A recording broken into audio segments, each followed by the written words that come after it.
Many of the mills were actually located to the north and west of the city, and what we begin to see at this time then is that increasingly that's where people are settling, and there's an increasing need for housing to the west, and we see now the spread of the city physically. It begins to get over those boundaries that had contained it for so long and suddenly spreading to the west. And for the male population in the city, the rapid growth and expansion of two world-class shipyards also had a major impact. Harland and Wolff and Workman Clark. And together they outstripped the production of any other yards in the United Kingdom. In 1854, just looking at Harland and Wolff alone, the shipyard covered an area of only 1.5 acres and employed 100 men. By 1897, the growth of the company meant that the yard occupied 80 acres and employed 10,000 men. At the height of the success of shipbuilding, over 30,000 people were employed in the two shipyards put together. And again, this facilitated the spread of the city, but this time to the east, over the river in Ballymacarrad, etc. And we see more and more houses being built then to accommodate that. And this, the impact of this massive expansion of the workforce in Belfast was incredible. The number of the people in the city rose from 71,000 in 1841 to 349,000 in 1901, which is a breathtaking increase in population. Now, some of these came from all parts of Ireland, but the majority came from rural Ulster, and in particular from counties Antrim and Down. Now, this physical growth in population had an impact on the topographical shape of the city, and this is where maps come into play. Because if you look at maps throughout the history of Belfast, from the early times, there's actually very little change.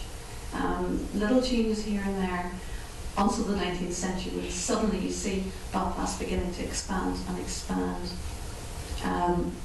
The population growth meant that the borough boundary, for example, had to be redrawn twice in the 19th century, once in 1853 and again to a much greater extent in 1869. The actual experience of living in the city also changed considerably over the period. The most obvious demand was obviously housing. People needed somewhere to live, and this Belfast was well in advance of many industrial towns throughout Britain and Ireland. Between 1841 and 1901, the number of houses increased sevenfold. And because houses were being built quite late in the 19th century, compared to, for example, Dublin, where people, the poorer people in the city inhabited tenements, which had been there for many, many years, but which were in a sad state of repair. In Belfast, the housing was actually of very, very good quality, so people enjoyed a much better standard of living. And then we again shift our attention from the economic activity of the city, from the population growth and the people, to the actual people responsible for running the city, the corporation. And again, if you're looking at the development of a town or city, you'll also maybe want to look at that aspect of things. Who was in charge? Whose responsibility was it to make sure that the city or the town developed in a way it was supposed to? Now, these years in Belfast saw the corporation take a hand in actually changing the physical nature of the town to reflect its growing size and its growing status. Now, in this, Belfast did actually lag behind other British cities. Manchester and Birmingham had been famous for the results of civic pride, the fact that brilliant, beautiful new buildings were being built to demonstrate how great these cities were. Belfast did lag behind this, but what we do see in 1878 is the corporation beginning to take more of a role, and the Belfast Improvement Act actually granted powers to clear one particular area of housing, very, very dense housing along what was known as Hercules Street. I know some of you in the room are very familiar with Hercules Street, but this is basically a very dense area of housing occupied by predominantly butchers, and the butchers lived there and traded there and slaughtered their livestock there, so it was a very unhygienic, unsanitary place, as you can imagine. And certainly for the elites of the town, it wasn't the image perhaps that they wanted to present to the wider world of what Belfast was becoming in this period of its economic boom. So there was a desire to create a different appearance, an aesthetic appearance to Belfast. And I have no doubt that Belfast's worthies were influenced by the grand boulevards that we see in Paris, for example, Haussmann's grand boulevards, and lo and behold, Hercules Street is cleared and it gives way to what we now know as Royal Avenue. The idea was that this ran really from York Street all the way down to Donegal Place. It was a wide street. It was occupied by beautiful buildings with the best architects brought in to build them, and this was what reflected the city's status. We had Anderson and Macaulay's opening there, Robinson and Cleaver's up at the very far end, for example, and this was now the centre of the city. And at this point in time, it's quite a definitive moment because it moves the centre from the area we've been talking about and we saw in the earlier map around Donegal Street. It shifted right up to Royal Avenue. Now in 1888, Queen Victoria gave Belfast the title of city, and it was generally agreed that a new city hall was required. Yet again, moving forward in terms of civic pride, we need to demonstrate to the world that we're a city now. So negotiations to acquire the 1.5 acre site where the White Linen Hall was situated in Donegal Square. These began in 1896, and at a price of £30,000 was agreed for this. Funding for the new building was raised from the profits of Belfast Gasworks, for which Belfast Corporation was responsible, and the first stone was laid in 1898. Belfast City Hall cost less than £500,000 to build, something of which Belfast was very proud at the time, and it opens its doors on the 1st of August 1906. So by 1906 then, the town had become a city. The physical shape of the city had changed dramatically over time. The centre and the heart of the city had shifted from the old warehouses and trading centres, the Exchange and Waring Street, all the way down Royal Avenue, to be focused now very much on the City Hall. And this brings me to the final aspect of Belfast that I want to think about today, and I'm just touching lightly on lots of different things that you could bring to your own study of the time. But I want to think about conspicuous consumption as a way of thinking about a town. And really that was a term that was coined to describe the way in which people showed how much money they had by what they bought and by what they acquired. It was a way of demonstrating wealth in many ways. And when we think about that, the wealth created in Belfast by the linen industry, and particularly the shipbuilding, particularly for those who owned them, may I say, was reflected in these new buildings, in the leisure pursuits and in the purchasing power of the city's wealthiest inhabitants. And if we look at the trade directories for the time and the newspaper ads, we do get an impression of increasing luxury, of people increasingly wanting to buy, being influenced by trends in other parts of the world, on the continent, in America for example. Newspaper bringing other things to people's attention and people wanting those things for themselves. And when we look at the building, as I mentioned earlier, of Robinson and Cleaver, which again happened at this point in time, at the time when Belfast was entering this new era of pride, the newly built Robinson and Cleaver building really was quite outstanding for its time. It had 8 floors, and they were lit by an electric arc and incandescent lights.